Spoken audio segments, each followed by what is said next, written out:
దక్షిణాది రాష్ట్రాల్లో అన్ని డీలిమిటేషన్ను మూకుమ్మడిగా వ్యతిరేకిస్తుంటే ఆంధ్రప్రదేశ్లో అధికార విపక్షాలు పూర్తిగా నామమాత్రంగా మాట్లాడడం తప్ప డీలిమిటేషన్ను కేంద్రం ఎన్డీఏ ప్రభుత్వం ప్రవేశపెట్టిన చట్టాన్ని ఈరోజు సమర్థిస్తున్నాయి. అందుకు ప్రధాన కారణం అధికార పక్షంలోని 3 పార్టీలు ఎన్డీఏ కూటమిలో ఉండగా ప్రతిపక్షంలోని వైసీపీ కూడా ఎన్డీఏ గవర్నమెంట్కి కానీ అటు మోడీకి కానీ వ్యతిరేకంగా ఉండే పరిస్థితి లేదు. ఏడ కేసులు నమోదవుతాయో ఈడీ దాడులు జరుగుతాయని ఒక భయంతోనే రాష్ట్ర ప్రయోజనాలను పూర్తిగా తాకట్టు పెడుతున్నాయి.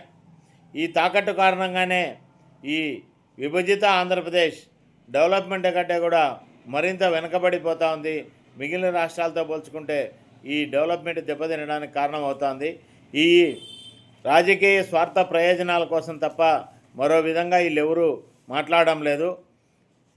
ఇది ఆంధ్రప్రదేశ్ రాష్ట్ర ప్రయోజనాలకు అధికార విపక్షాల తీరు అత్యంత నష్టదాయకం కలిగిస్తాయి.